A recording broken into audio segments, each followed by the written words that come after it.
Greetings, denizens of the tri-state area. Jacob Weil here. And Blue Dragon 5. And Dragon, I know what we're going to do today. We're going to activate the Recap-inator and discuss my favorite cartoon, Phineas and Ferb. That's right. In honor of the 15th anniversary and in preparation for the upcoming revival, I'm guiding Blue Dragon 5 here through the series, experiencing his reactions, watching it for the first time, and reliving my summer memories throughout the years. Today's episodes are Perry Lays an Egg and Gaming the System. Perry lays an egg up first. So, Dragon, are you coming down on this biological oddity? Yeah, this was it's a very bizarre and absurd episode, but it's very fun at the same time, and definitely has probably hands down by the episode's own admission, like the most ridiculous Doofenshmirtz plot yet. Yeah, it's just so pathetic and petty. Oh yeah. To the point where not even Perry wants to deal with it. Yeah, this episode definitely it does raise a few questions, but it definitely is fun, as you mentioned. Oh, and we have Code Geass here. Heaven's sake, I know we're gonna do today. We're gonna recap an episode of our show. Hey, it's my Candace thing. Hey, it's my show. Well, you can call her like one of the three protagonists, I guess. Yep. And he also says, "Are Phineas and Ferb episodes ever not bizarre?" Well, I mean that is true, but there are episodes that are definitely more bizarre than others. Would you agree with that statement, Dragon? What statement exactly? The fact that almost all the episodes are bizarre. I mean, not all of them are bizarre. I mean, some of them are more fanciful than they are bizarre. I mean, I don't know. I mean, each of them, it's almost guaranteed that each one has some kind of bizarre element to them. Oh, and the entire show itself has some bizarre elements, but definitely, I wouldn't call the entire show bizarre, but there are elements of it that definitely are. And this episode definitely takes the cake in terms of some of them. All right, without further ado, let's get into it. So it begins. So basically, the episode begins with Candace watching TV. What do you make of that? Fancy, very exciting stuff, isn't it? Yeah, very mundane. We just have this fun, contrived way, contrived in a good way. This contrived way in which, how are we going to get Candace to watch a nature show? How are we going to get the modern teen to watch, the then modern teen to watch a nature show? Well, specifically on sea turtles. Well, she's going to be too lazy to change the TV when the remote's out of batteries, and Linda needs to leave the house to buy more batteries. Yeah, but she does admit that 5 feet to getting 5 feet to get popcorn is worth it, but not 5 feet to change the channel. Exactly. So, yeah, this is probably the best aspect of the episode. I love how invested Candace gets in the sea turtles, like National Geographic thing that she's watching. The thing is, it actually is accurate to reality. That's kind of the sad thing. Well, yeah. I mean, not all sea turtles that are born on the beach survive and make it to the ocean. They're either picked off by birds, which thankfully they don't show in this episode. There's this hilarious episode of Ren and Stimpy, where basically it was like this nature-themed episode, National Geographic-esque, and they had like all these basically kind of splicings of real animals with Ren and Stimpy, and you had like Stimpy as a sea turtle, and they went through this really funny and bizarre. The sea turtle, the baby sea turtles are making their way to sea, and all the predators that try to nab them on the way, and you had this giant psychotic-looking seagull like encroaching upon it, and. It looks like it's played up very intimidatingly, and then it turns out like, oh god, we can't watch, we can't interfere in nature, we can't save it. And then we look at it, he's like, he's looking really angry at the sea turtle. The sea turtle's looking a little startled there. It's just like turns on this. What What is Ren the seagull? The No, no, seabird? no. It's just never. It's just a menacing seagull. It's not. It's just like it's Stimpy as a sea turtle, as a little baby sea Ah, turtle. So the point yeah. being, you have the little sea turtle turns around, and the seagull, it goes from really intimidating to like to basically a vagrant, a surfer vagrant on the beach. Like, hey man, can I have a couple bucks to grab to grab something to eat? And then the little baby sea turtle turns like, you bum, here you go, get out of here. And so basically it's like, it's like a sigh of relief from the natural observers, like, whew, it could have been really bad. I can imagine. So yeah, I'm aware that that's a long-winded version of, yes, I'm aware what happens with the sea turtles, Jacob. Yeah, yeah. I mean, I didn't say you weren't aware. I'm just saying, I'm just saying that actually is just pointing out how accurate the show actually is. I mean, obviously there could be other factors that you know that explain why they don't make it there. Like, but I'm not going to go into it here. It's too depressing. Yeah, As the episode itself demonstrates. it's not as happy-go-lucky as it was in Finding Nemo. Which again, that's the end of the rainbow. Like the ones that survive, it's gonna be great for them, but getting there, you know. Yeah, they leave out that part in Finding Nemo. Yep. Again, not they weren't getting it wrong, because eventually they do meet up. If they're Yes. lucky, eventually, it'll happen. Yeah. All right. Oh god. It's a very interesting thing because that's a central part of like the big pep talk from Mars. That they'll find their way. Horrible things might happen to them along the way, but they'll get there. Yeah. A lot Anyway, of it. Apparently, both of them involve birds. yep. Well, in Nemo's case, some of the birds are actually friendly. Well, dim-witted, but you're right. In Nigel's case, yeah, very friendly, but He's the exception, basically. exactly. but but either way, Ken just like she's like, oh, they're so cute. And Yep. but then upon seeing like she gets like instantly like all teary eyed and sad. And basically bringing out her maternal instinct. I mean, Jacob, we wouldn't even need to do a great reboot on this, just given like how dark the plight of the sea turtles are. Like Candace is watching them being brutally murdered every turn. Oh, God. And I believe that's Corey Burton doing the narrating too, if I'm not I mistaken. would hope so. Yep, Corey Burton's listed under additional voices.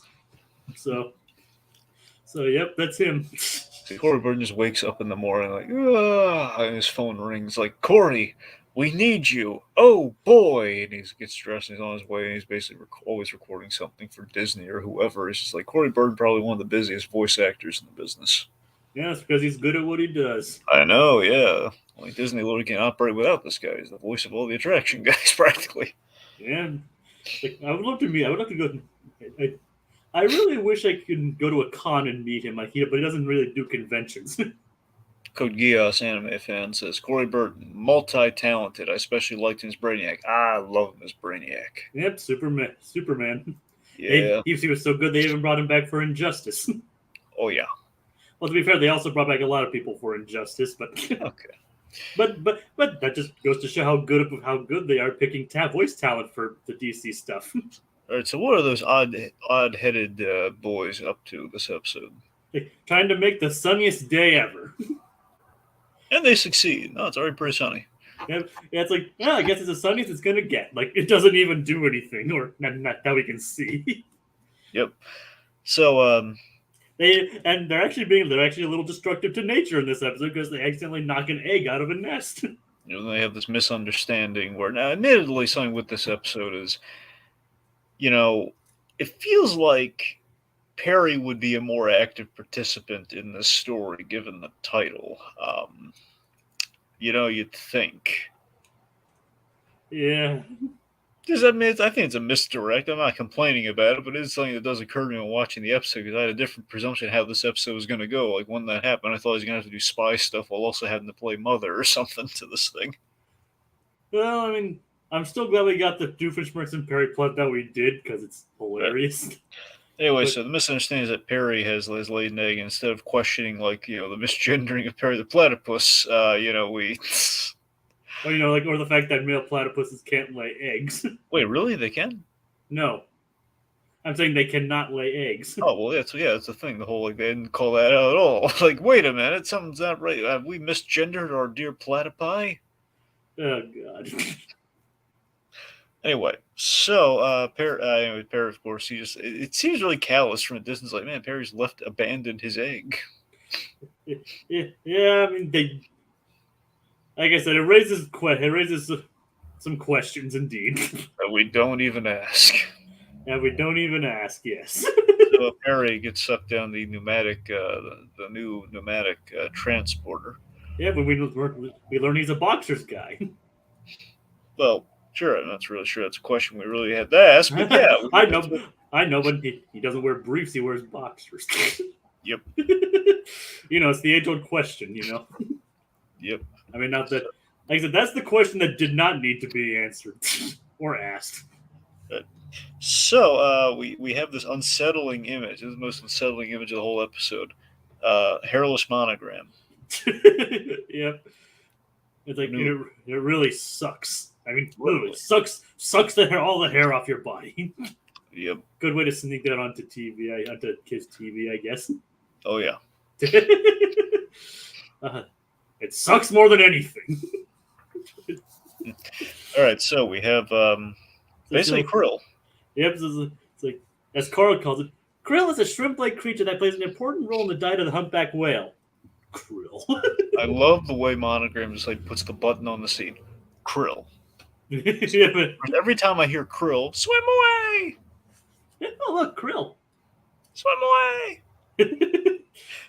It's strange that of all people, Dory knew what whales ate. Well, but I guess she knows whales.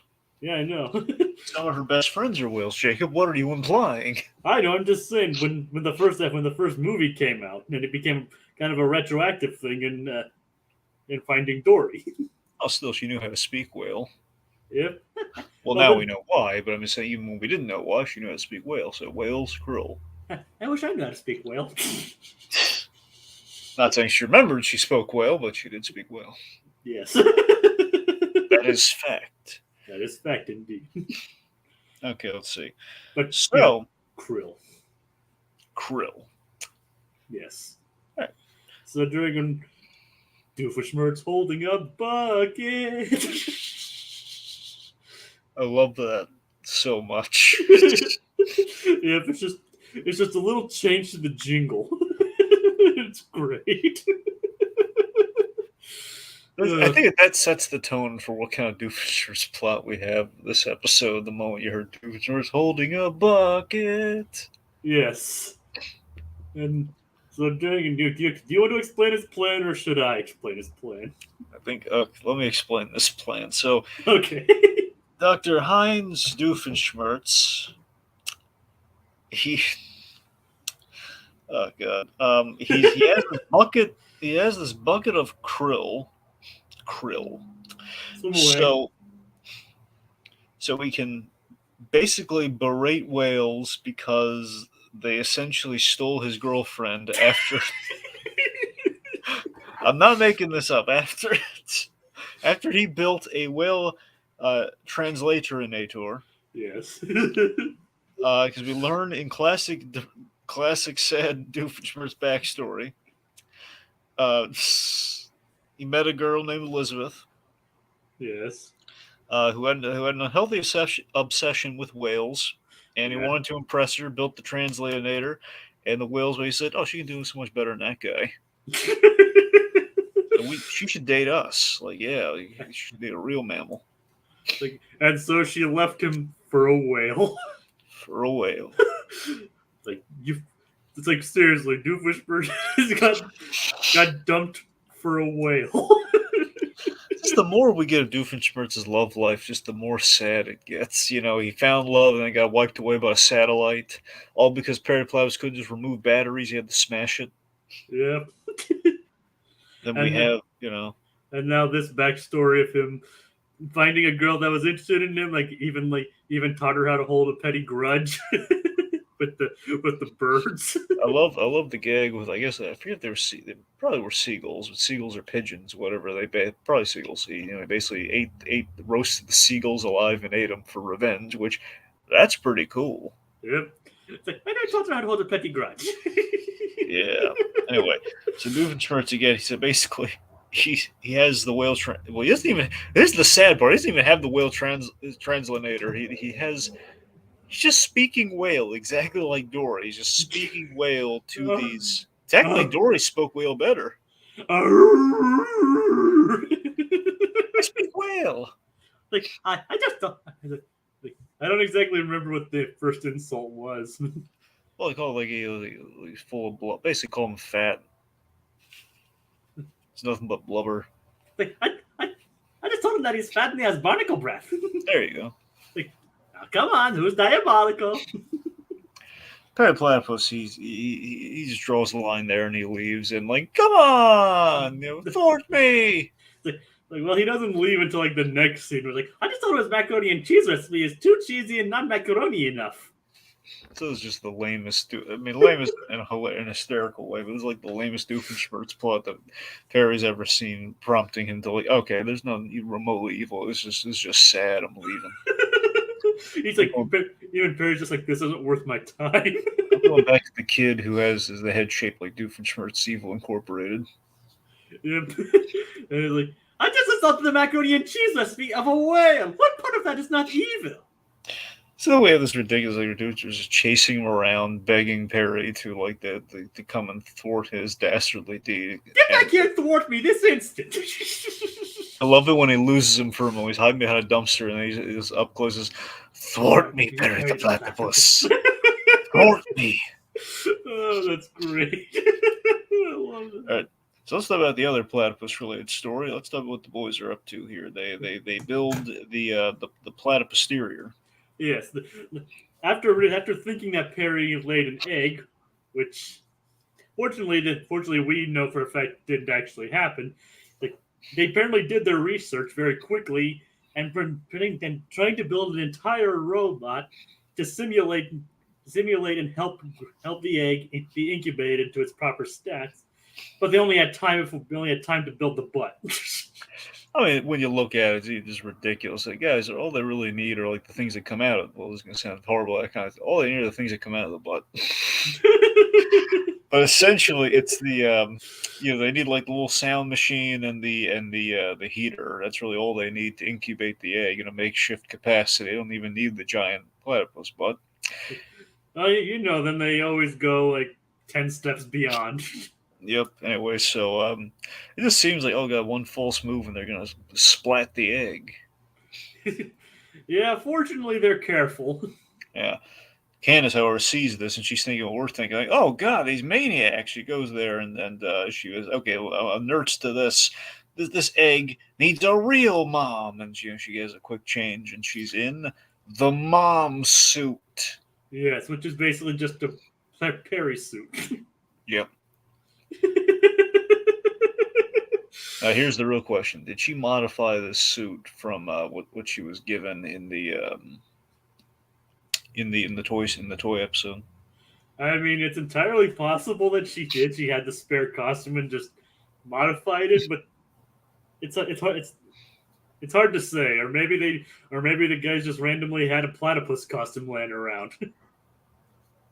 I don't think she made that in a pinch. I don't think that's what happened there. I mean, creativity runs in the family. I mean, you've seen even Candace be able to do extraordinary things in a short amount of time.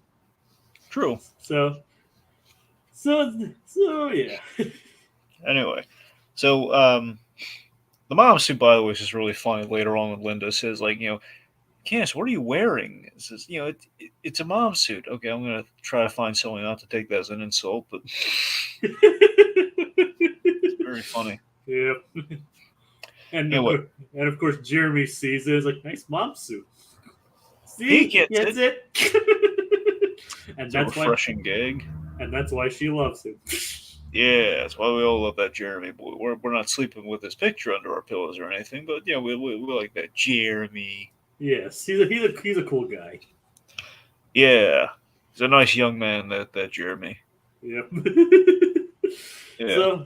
So we're getting a bit of ahead of ourselves though with this Oh, we're one. jumping around a little bit to save time. We're just jumping around. Yeah, but as it turns out, like the moment finally arrives, and the egg finally hatches, and out comes a bird, Not just any bird.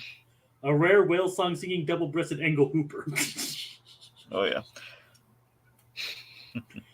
which is the natural enemy of the platypus in the natural enemy of the platypus in the wild, according to Ferb. Now, to be fair, we saw that film that Doofenshmirtz showed. Perry Platypus. The platypus has many natural enemies. Yes, including there's man, there's snakes, there's imitating dangerous stunts seen on television. Yep.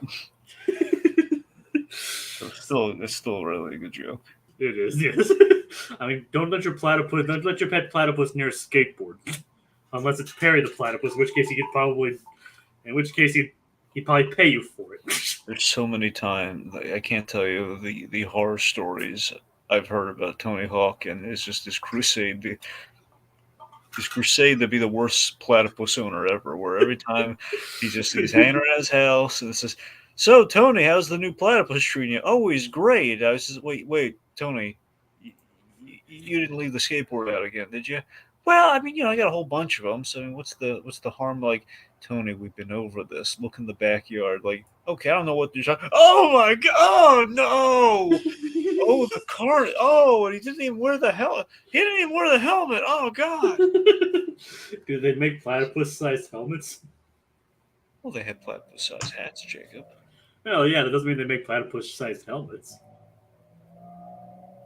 Anyway, I mean, Perry's are specially made, because he's a spy and they can afford it. But Tony Hawk has money, and he's stupid. Well, in this context, I'm sure Tony Hawk is rather nice man. He's a rather smart guy.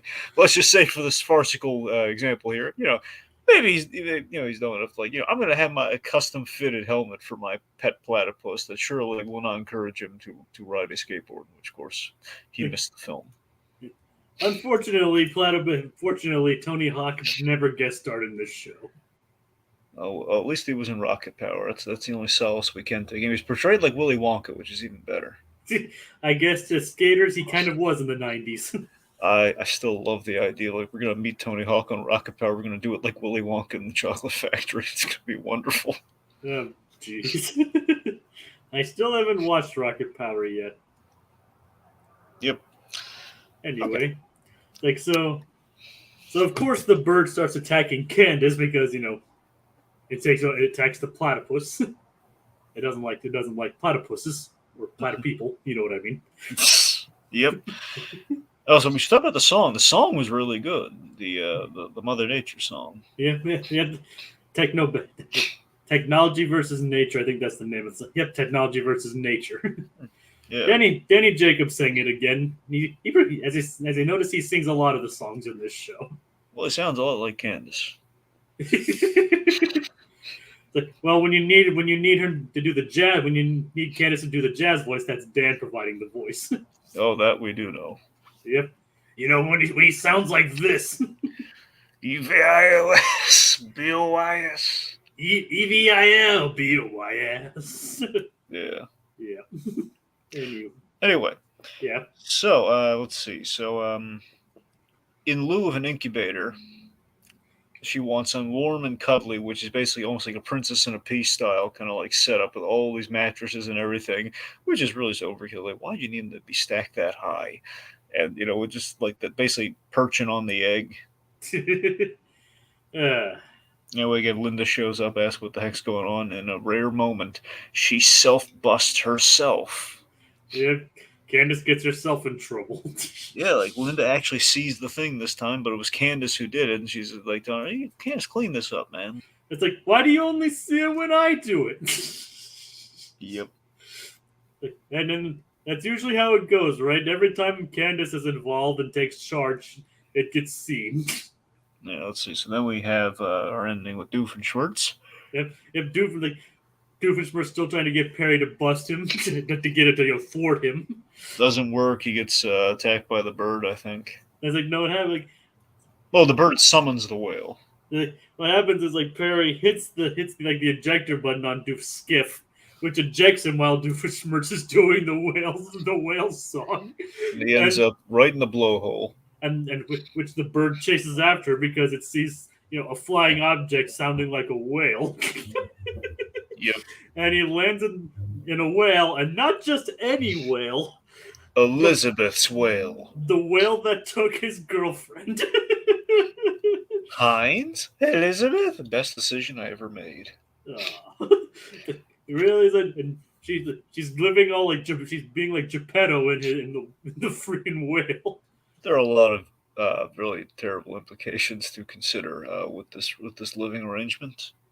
Yeah, like I said, the episode raises a lot of questions. Yep. Plus, I mean, technically, she's in a relationship with that whale, and like, how does I don't know. It's like that's what I'm saying. You think about the horrible, gritty reboot implications, but they're too horrifying to go into here. Like even horrifying for our gritty reboot.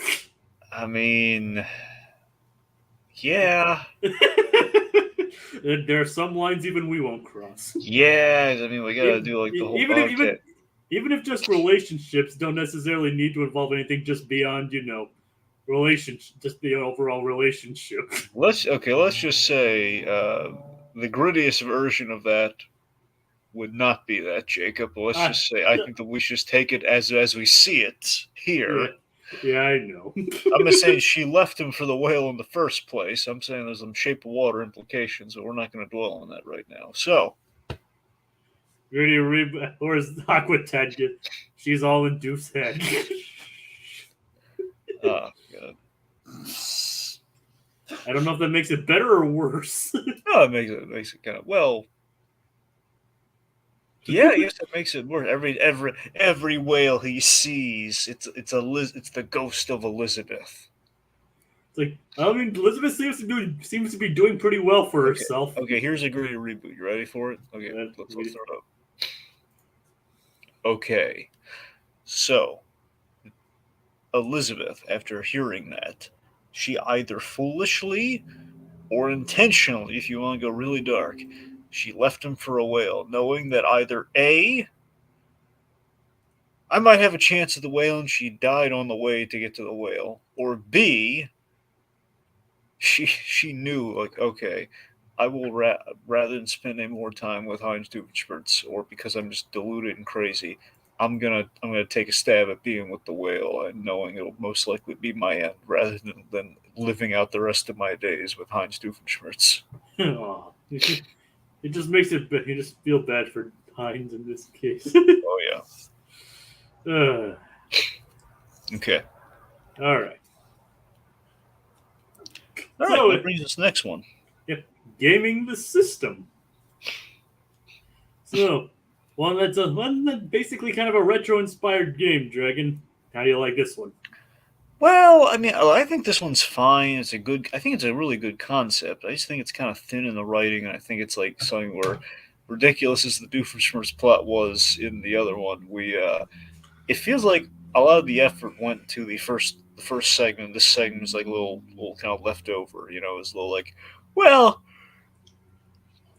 what are some fun concepts we can just kind of throw at the screen there? And we did it, and it's like, I don't know if they really go hand in hand, but they kind of found a way to try and do that, and I can see where that works, but I don't know, it just feels a little like, again, it's a side scroll. It's very much like, okay, it's video games, and we get sucked in video game. I don't know, it didn't really feel like it was lighting the world on fire necessarily to me.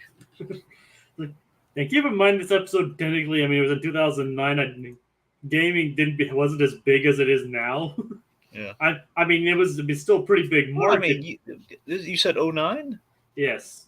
We get Arkham Asylum, man. And what year did Arkham Asylum come out? 2009. Yeah, well, did it come out in May of 2009? You know what? Actually, no, you're right. It didn't. Never mind. I redact my point. Go on. I'm just saying, it was gaming. I mean, it's a juggernaut now, and it was still popular then. It's just it hadn't really exploded like it is now. It wasn't as big of wasn't like the big highest grossing entertainment medium yet. If you get what I'm saying. Yeah. But even by this point, we did have more advanced systems than just side scrollers. But even then, retro games like this still exist. Even then, I'm sure they're more advanced than stuff like jumping and ducking. Yep. So that does beg the question of how much video game experience these writers actually did have. Well, I just mean the plot seems like they're straightforward, and it just seems like, okay, someone's stuck in something, we're getting them out, and it just felt very like I don't know. It felt less complex than the previous episode. I mean, sometimes less complex isn't necessarily a bad thing. No, it's not a bad thing, but just I don't know. I think in comparison, I think it's one of the weaker of the two. I mean, like I said, I'm not necessarily disagreeing with you. I mean, this episode is funny, but it's not nearly as fun. Also, not as funny as the previous one either. I mean, whereas like as you mentioned, like the boys' plot isn't as engaging, and Doofenshmirtz's plot, while funny, doesn't really go anywhere. But it's still pretty funny from what we do get of it. So let's just get into it. We have Buford playing a game, which seems like a pretty nifty little handheld device. Yeah, I like this idea of the camera, where basically there's this camera built in that you can take the picture and basically do some coding, which they make a joke about how long it takes. Do this, and this, and then there you go. You can basically superimpose a head on the jump and duck game. Which, to be fair, isn't really something you can do in a lot of games. You can't insert your own face into a game like that. True, but I don't know. I think there's enough believability there. Like, people are coding games, and then it was probably more so all the rage. So I don't know. It's the idea of like game coding and stuff, and it's like it's a miracle exception, but it's like still you could like play against other people's Pokemon, so it's not entirely out of the realm of possibility. And of course, there's like now like digital avatars you can use in games, like the Nintendo Mii's and Xbox Live avatars, things like that. So, yeah. But still, it's not as like taking your picture and putting it on a character. Yeah. Of course, we've seen more insane things in this show just in the previous episode, so it doesn't really break the believability of the show itself. Yeah. So anyway, Candace. So basically, Candace is excited and talking to Stacy, Jeremy's invited to the summer cotillion, which is a real word. Yep. It's a real word. It means dance. It does. It's like, yeah. So of course she finds the boys and wants to preemptively get them and preemptively tell them basically not to do what they're going to do. But they're just playing video games. Yes, they're just playing video games. How relatively normal. I didn't think you'd all get sucked into a video game. Which is that's where she doomed herself. She just couldn't say, oh well, I'm gonna do my thing now. Like, no, she's got to have the last word of the saying. Candace, this is what dooms you. As a wise man once said, very poor choice of words. Yep. Dun-dun. Yeah. Very poor choice of words. Anyway, so that basically provides the impetus for the idea that Phineas to say, like, I know we're gonna do today. So, oh boy. So, meanwhile, after they build their invention, it takes up more power than their previous stuff, and it shorts out the entire house while Candace is doing her hair. Basically, she spends the rest of the episode in a towel. Yeah, I gotta be honest. This is the aspect of the episode that does make me a little uncomfortable. So it's gonna sound really a really dumb reason, but I mean, I'm watching the episode now. I'm on the edge. A part of me is on the edge of my seat in a really uncomfortable position. It's like I'm afraid we're gonna pull the old stock towel gag, which I would not belong in this show at all. And I know we didn't do it, so it's not really an issue at all what they did, because they didn't go for the cheap gag, which I appreciate, but it's still like, just because she needs a dress, I don't think we needed to put her in a towel for the whole episode. It's not even a horror movie episode, it can't even really, I don't know. It's not even like, it just felt like a really weird choice that we're putting her in a towel for the whole thing. I don't know, it just feels really awkward to me. Yeah, I know. I see where you're coming from on that, but as you said, they really didn't pull any cheap gags with it. Yeah, I mean, I'm glad. That's what I'm saying. So it's not like an actual fault of the thing, but it just feels like I think we kept her in the towel too long. Let's say. I think we should have when she's in the game, perhaps she's in like some sort of game outfit, and then she comes out of it, she's in the towel, and then the thing, then the dress appears on her. If we did that, I think I don't know. Like, yeah, well, like I said, that's the route they went with, and again, I'm not sure specifically if they would have changed that, but obviously there weren't any issues. Yeah. Meanwhile, with Perry here, Doofenshmirtz. Yeah, is apparently researching different kinds of fabric. Yep, but also he's getting Perry a vase for Christmas. Yep. Like, we always getting you for Christmas. We won't say anything. Our lips are sealed. It's a face. You know what's this gag reminded me of? What? Freakazoid. Okay, that doesn't surprise me, but go on. Yeah, no, Freakazoid. There's this Christmas episode. It's in Arms Way. It's about Arms Akimbo, the 40s style insurance insurance racket gangster who basically has his arms in like a jaunty pose, hands on his hips, so like the arms are bent, like they're akimbo. Anyway, my point is, this guy's like making his way to the main story. Freakazoid is doing Christmas. He's Christmas shopping, and he runs into the Lobe, his arch nemesis, and he and the Lobe, have this thing where they're shopping. He says like, "Oh, what?" Like they're like, "What'd you buy me? What'd you buy me?" And they basically got each other Christmas gifts. The idea that they're so civil, they buy each other Christmas gifts and everything. The idea that even arch nemesis around the holidays, they buy each other gifts. Yeah. Okay. Anyway, so Dragon, we've covered in our Christmas in July several years ago. We actually covered the Christmas Vacation episode. Yep. And if you remember, we actually see Doofenshmirtz give Perry a vase. Yep, there we go. There it is. So they actually did remember that in the comic when they were doing the episode. Yep. Do you remember if Perry was surprised? Like he wasn't. He didn't act surprised. He except did kind of like kind of like giving somebody fruitcake. Right. Okay, I'll just take this and then I'll probably put it away in storage and forget about it for a couple of years. And then you find the fruitcake, and then you're like, oh God, what's wrong with this thing? All right. But yep, he gets him a vase. But of course, he's also studying like different kinds of fabrics, including velour, which apparently has the molecular structure of a frowny face. I don't even know what's wrong with velour. Velour. But apparently it's bad enough to cause Major Monogram to shudder. So I was like, and I actually do have a little bit. There actually is a little bit of background for this for an upcoming for the gag.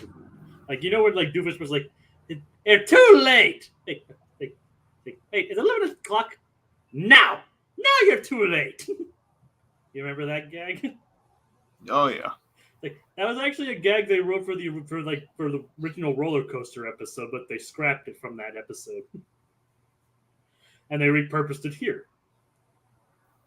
I mean, I don't get the significance, obviously, but it's a reused gag, so that most likely means that like if they can't find a gag that they like to work in a certain episode, they bring it back in another one.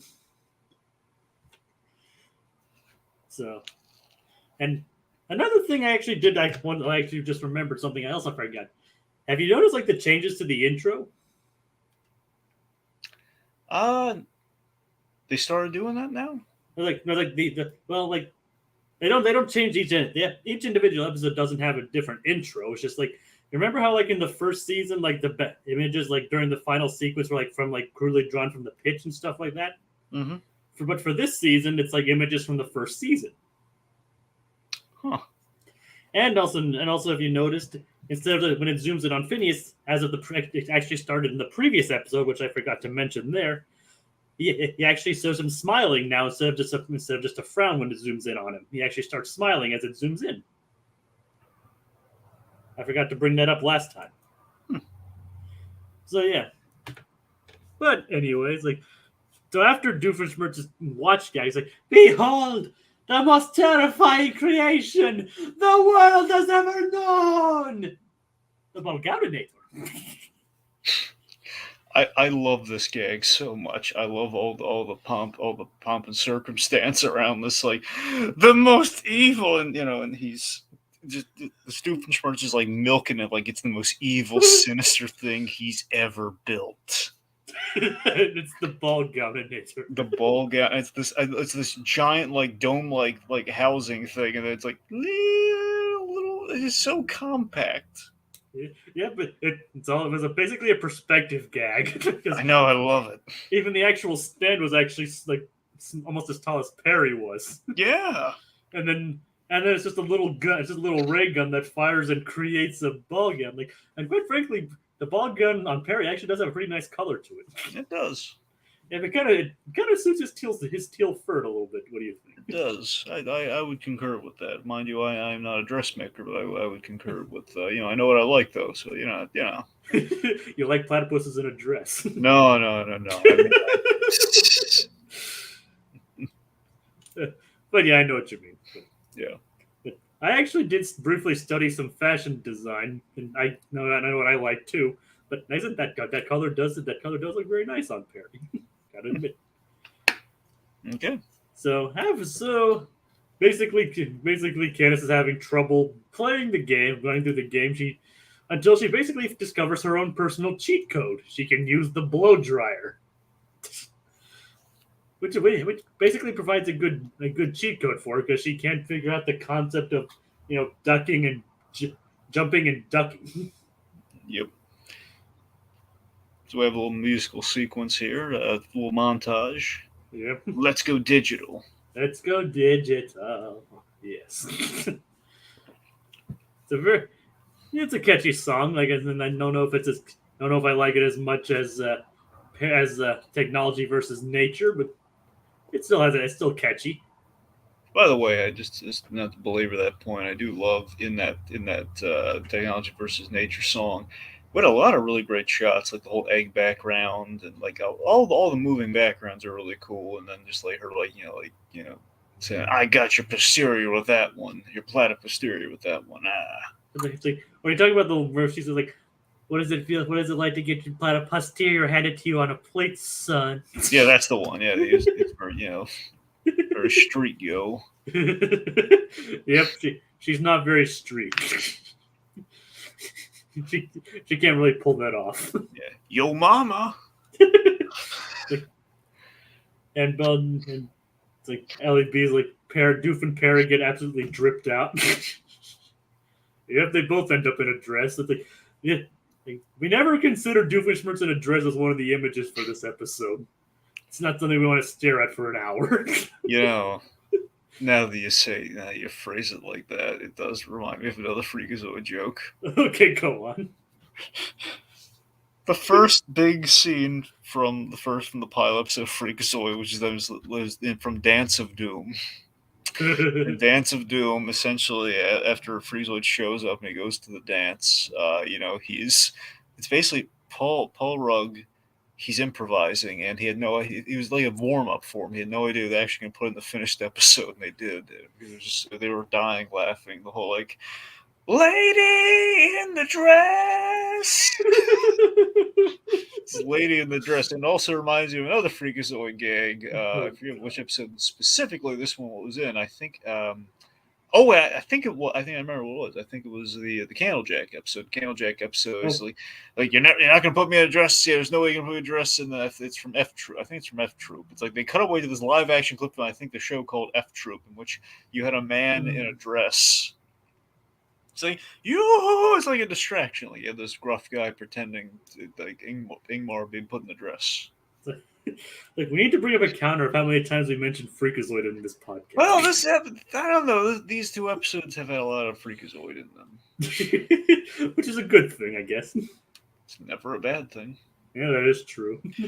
Okay. So, anyways, point being... Just don't ask Paul Rugg to do the monologue.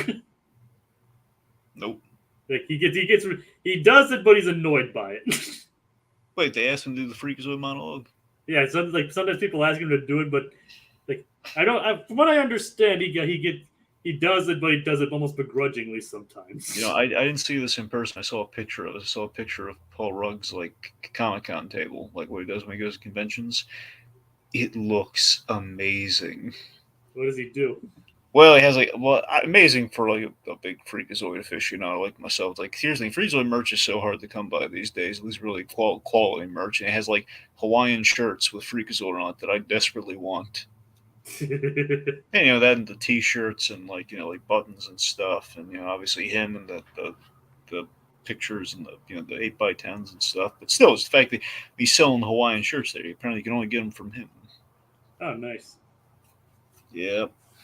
And of course, Belgian featuring Time of Life on his keyboard, wearing like the Gordy LaForge glasses. Yep. Wait, isn't it Geordie LaForge? Is it Gordy or Geordie? I'm pretty sure it's Geordie. All my Star Trek Next Generation knowledge is secondhand, but from what I understand, it's Geordie LaForge. Yeah, you're right, Geordie LaForge. Yep. Yeah, you're right. Sorry. Anyway, I wouldn't really correct you on that, but my grandmother has like a whole shrine to Star Trek, so I kind of know that at least that much about it. So, well, that's fair. But yes. Getting back on track. So, Candace going through the video game, she's side scrolling away with the Let's Go Digital song, and yeah, they make it to the final level, the boss battle. Yep, which apparently is a giant Buford. It's a big old Buford. Yep. Big old Buford. Yep. It's it is kind of disturbing that he wants to obliterate us, but it made Buford so happy. It did. I thought that was really oh man, they let Buford be the big baddie at the end. That's everything you'd ever want. So, I gotta admit, one of my favorite video game things they did here is Candace. It's probably predated this, honestly, but there's a slim chance it was around the same time. I forget when this game was, but Marvel vs. Capcom 3. Oh yeah, I know what you're talking about. Yeah, Deadpool. One of the great things that the Nolan North Deadpool as well, which is even better. Deadpool would hit the other player with his health bar. Yep, awesome. And this actually did predate MVC 3. Marvel vs. Capcom 3 came out in 2011. There you go. Then yeah, this is predated us to really see with Deadpool. It makes all the sense in the world because he can break the fourth wall. So what's Deadpool breaking the fourth wall of video game? He can whack somebody with the health bar. Yep. Although it does beg the question, like what do the others think what do the people in the game think they got hit by? Yeah, that's the thing. They can't tell. It happens so fast. Yeah. I actually have Ultimate Marvel vs. Capcom 3. Nice. Yeah. I don't know if Deadpool was in the original version or if he was just in the Ultimate version, but I know exactly. I think he's in the original version. All right. Oh yeah, you're right. He's in the original. Yeah. I played that game. I was just never really good at it. Did you ever play the PlayStation Deadpool game? No. It's fun. I heard it's more funny than it is fun. Well, fine. I think it's a combination. Look, fine. It's not reinventing the wheel. Apparently, here's the thing. To someone like me, I've never played a shooter until that Deadpool game. So for me, I thought it was a lot of fun and funny, and pretty faithful to the character. It was a little bit more modern Daniel Wade Deadpool than I like, but it was still pretty good. But on the flip side, you gotta admit, Jacob, like for me, when I played that game, this was at a point. This is in 2013.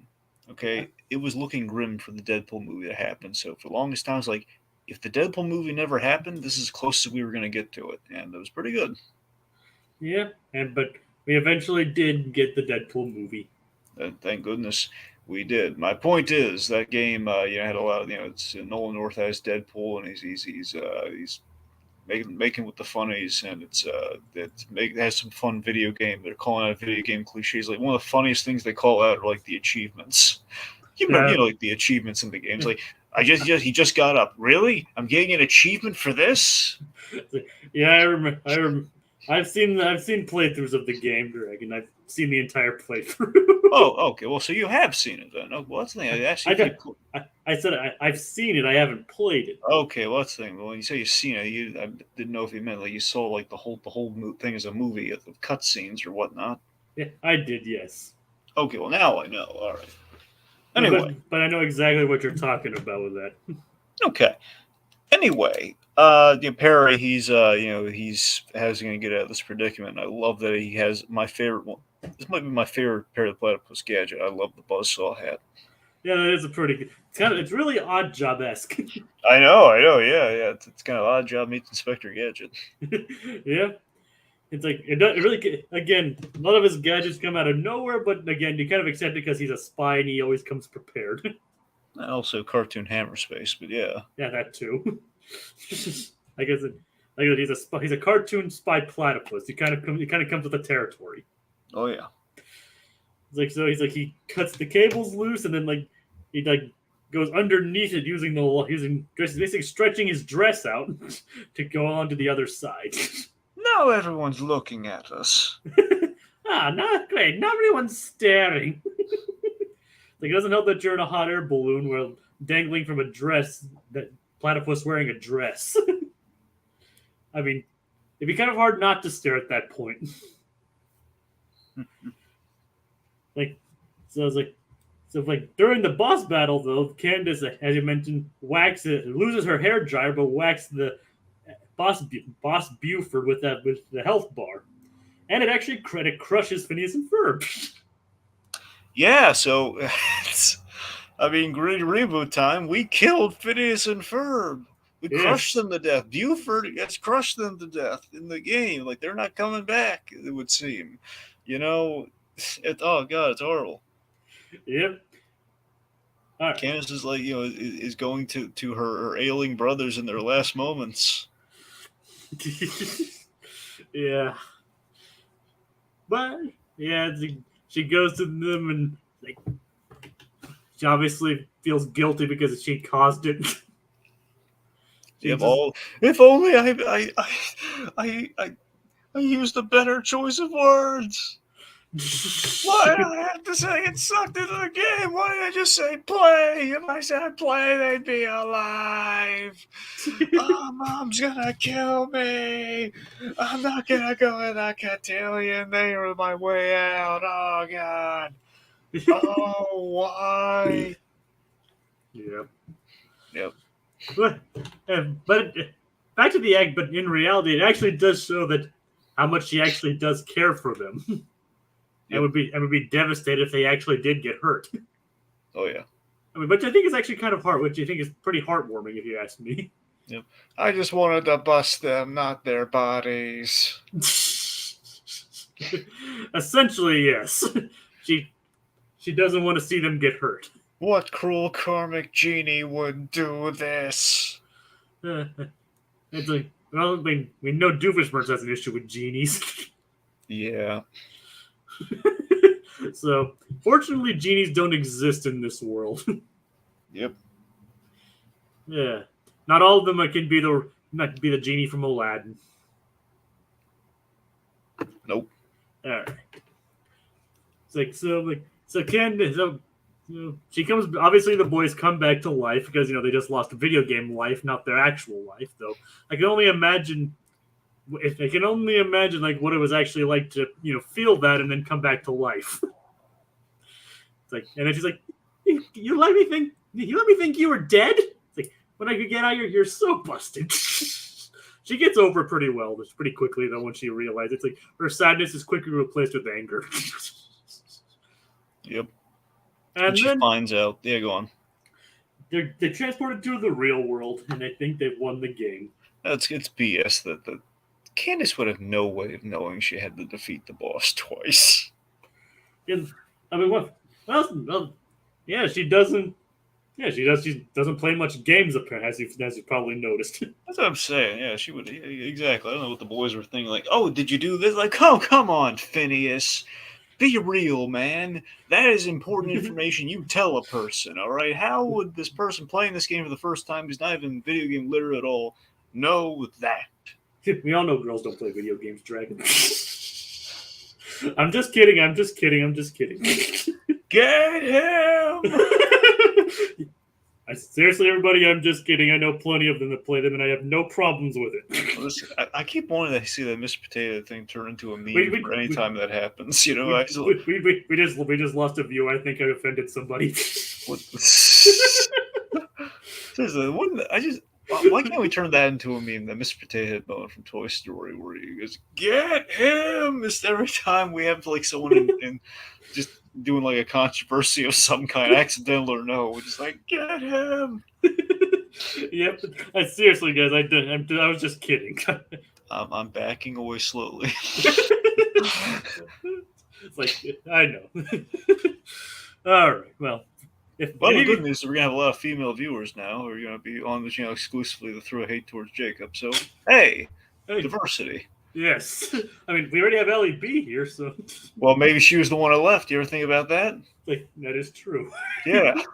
Well, maybe she's gonna get others here. Yeah, maybe it'll be an angry mob. Oh no. I mean, they'll hate you, but they'll love me. I mean, I'm sure you said some stuff that would probably not fly, Dragon. No, you're right. Yeah, I don't know what we're thinking here. It's just going to go terribly for everyone. So thanks for that, Jacob. Thanks for opening the door and insulting everyone. Okay, so I have other controversial takes if you want me to say. No. No. We have some comments, Dragon. Yeah, yes, we do. Candace is gonna bust you for that, JK. You are so busted. I'll be sending you my hate mail. Joke. Well, looks like LEB wasn't one of the ones we offended, so you can send that to Insomniac Productions. Yes. I might have to change my name now. Well, it worked well for Richard's victim, so. Yep. Oh god. Anyway, yeah. It's like so getting back to the not controversial topic. To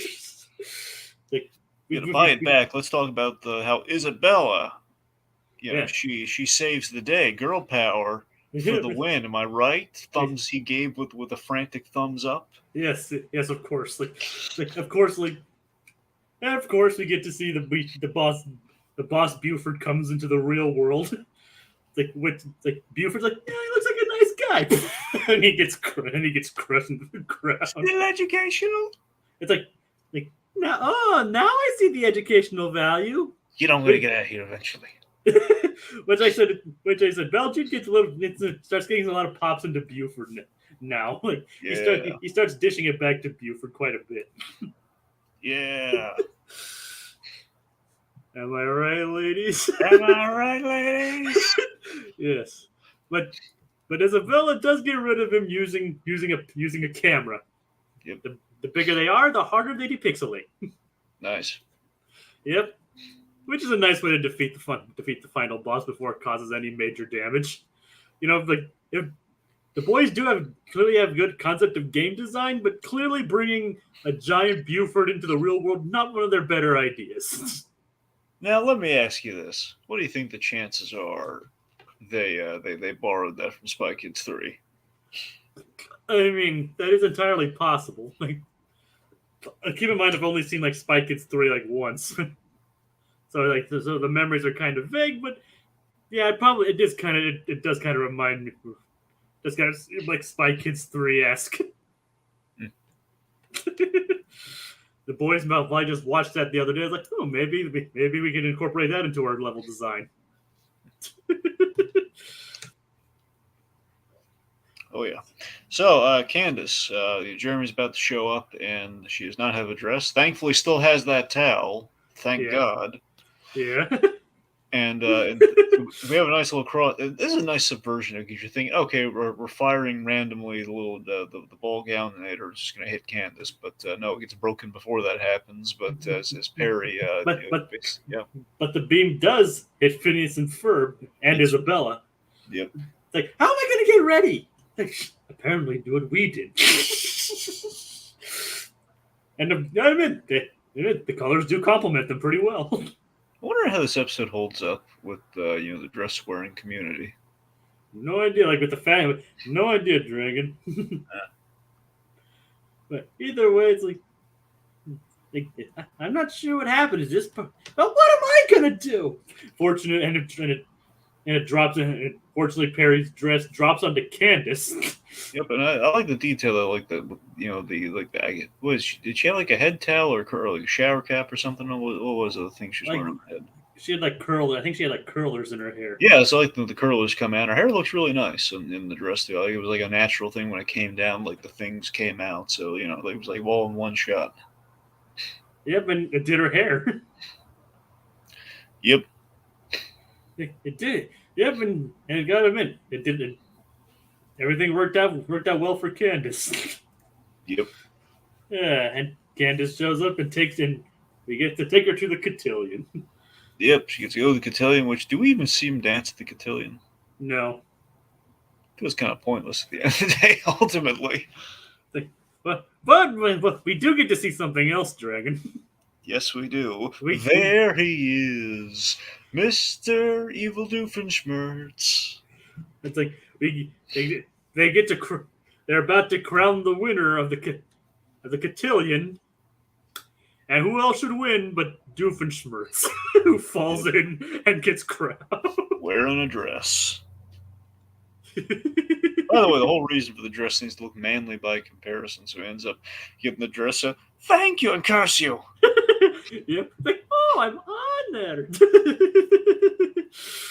This really reminds me of that one episode of Fairly Odd Parents where Mr. Turner enters the Miss Dimsdale pageant. And Adam, God bless his heart, Adam West again, so wonderful in the Fairly Odd Parents when he was there, and it's the fact that he's just the fact that he's hitting on Timmy's dad during the like call me. Just oh god. Hey, looking good, Turner. Do you think she'll call me? Dinkelberg. Keep pushing, Dinkelberg. Oh, that entire episode is hilarious. I don't know why that just reminded me of that. It's the only really time that Timmy's dad actually won anything, really. That's true. And it's a freaking Miss Beauty pageant. I tell you, man, I loved Adam West as Catman in that show. I just love that he kept. I think my favorite joke of all time with Catman was that he would end up in legal troubles, and he would end up in court as his like. Timmy would be his de facto lawyer. Says, "Your Honor, I wish my client." As he's giving his opening statement, I wish my client were not guilty, and then like Timmy, I don't know how you do it. Like it's just funny that like there's a lot of like stuff that they're not able to do because of the rules, but apparently declaring someone not guilty with a wish is perfectly fine. Well, the American legal system's a joke anyway, so it's not like we're taking money or items away from other people. We're giving people freedom, so it works. It's like you have like TV's Adam West. Yep, Code Geass anime fan. Adam West was the MVP of every show he appeared in. Yes, and especially Johnny Bravo, because without that Johnny Bravo appearance, we don't have Adam West cameoing in animation. Yep. Well, having roles in anime, not just cameoing, him getting full-on roles in animation. We don't have him doing voice work, really. I know technically we had the Filmation, Batman stuff, but let's not factor that in right now. The point we don't have like Adam West as himself or as other characters. We also wouldn't have Mayor Adam West in Family Guy. That's what I'm saying. We don't have Mayor Adam West without that Johnny Bravo appearance. It's a great episode. I love. Do you remember how he meets Johnny? Do you remember? No. Okay, it's so funny. So Johnny Bravo's mother. So she's supposed to be home at 6, and it's like 6:02. And Johnny's in a panic. So like on the TV it says Adam West. Tell him your problem. So he shows up at Adam West's house, and Adam West when he walks out, he basically does like a full like a fight scene from 60s Batman, like with just random like stuntmen and guys dressed like monsters and stuff like biff, pow, zap, wham. He's like fights probably like ninja. I forget if it was ninjas or it was monsters, but he fights like a whole bunch of guys, and it like basically because he's so.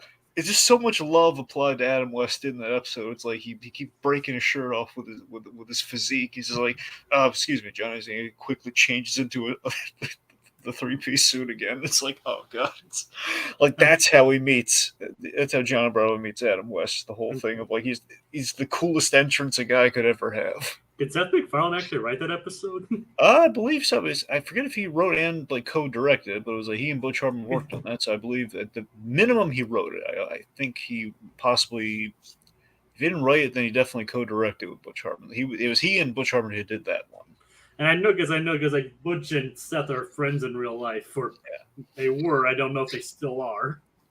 Yeah, that's a good thing. Butch Hartman, is going a little to cuckoo land these days, but who knows? I mean that's how Dr. Hartman and Family Guy got his name. Yep, oh for sure, yeah. Because it's just kind of funny how that works out. Oh yeah. Anyway, and quick question: was that episode of Johnny Bravo before or after his appearance in Batman the Animated Series? Oh, you mean the Adam West? Yeah, like Beware the Grey Ghost. For a moment, I thought, wait a minute, John Bravo never appeared in Batman. What are you talking about? But yes, let's see. I'm trying. That probably was either before, right? Well, yeah, that's the thing. So, Grey Ghost was most likely. You know what? I'm sorry, Jake. You're absolutely right. That's the thing. It would have been 90. It would have been 92, which would have been before Johnny Bravo. Yeah, that's what I thought. Because that's an earlier episode. Like, obviously, a more dramatic instance of like him doing like homaging his earlier role as Batman. And also, you know what? I mean, logically, and again, I can't pinpoint the exact year on this, but it might stand to reason that Adam West appeared on The Simpsons maybe before Grey Ghost, but assuming he didn't, that was a huge moment for Adam West because again, that the Grey Ghost episode is written to essentially parallel Adam West's real life, which at that point in time, he was not getting the fanfare for 60s Batman. 60s Batman, the post Tim Burton Batman, was very much like being dragged through the mud, and it was very much a thing where over the years, with the whole Simon Trent story is Grey Ghost, is that he was typecast in the role and that he could get other work.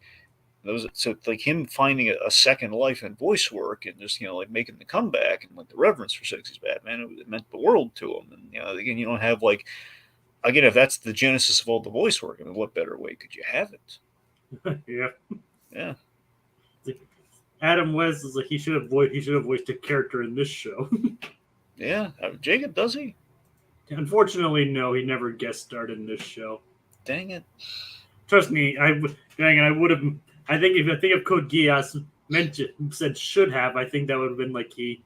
It would have been confirmed that he actually did. Well, I know that. I wonder if he had like a little a thing maybe no one else would be able to guess, like a small role or something. No, unfortunately, he's one of the guest stars that didn't come up in this show. Oh well. I love how this Phineas and Ferb gets turning into a podcast about my favorite Batman actor. Yeah. Well, when we bring up Adam West, I mean, we don't really get a chance to talk about him that much. Sadly, no. The TV's Adam West. Where? That's like my favorite recurring gag with him in that show. Yeah, it was always nice how he was able to parody himself. Yep. And honestly, how did we even get into Adam West anyway? Well, you mentioned, we went to the whole, characters in dresses, which brought about Fairly Odd Parents, which brought about, Timmy's dad in the dress. The Catman. Basically, it spiraled from Catman. Oh, yeah. And Dinkelberg. Yep. Dinkelberg. Didn't you guys do something when he died? I'm pretty sure we did. We mentioned it. I don't know if we did a full podcast on it. Here's the thing. Okay, here's what happened. We did the commentary on Batman versus Two-Face, and which came out right when he died. Now I don't know if that was. I don't know if that's what we did in lieu of an Adam West thing, but I think we did an Adam West podcast as well. I think we might have done two. If otherwise, we kind of lumped it into Batman versus Two-Face. I can check the channel real quick. Well, okay, I guess check the channel because I forget if Tiki and I talked about starring Adam West, the movie about Adam West, because I know I mentioned it a whole bunch, which might have been in a memorial setting, or just talking about that movie. Yeah. But anyway, I mean, I think that pretty much does it for this episode. I think we pretty much covered all we can. Yeah. So, just one quick search in loving memory of Adam West. Okay, good, we did it. All right. Yep, about 6 years ago, which I can't believe it was 6 years ago. Yeah. It sounds like you have enough material for another Adam West podcast. Well, I mean, I don't think we ever would, but we can just bring him up in passing whenever it's relevant. Sure. So again, thank you guys, thank you all for watching, and Dragon, another good week, but probably not as strong as last week because you were really digging last week's episode. Yeah, this is not necessarily as strong as Let Me Don't Run the Whale thing's really funny, but this is not really, not last week's. Yeah, because considering last week's we had basically we had Don't Even Blink and Shaped Platypus, which are two very strong episodes. Oh yeah.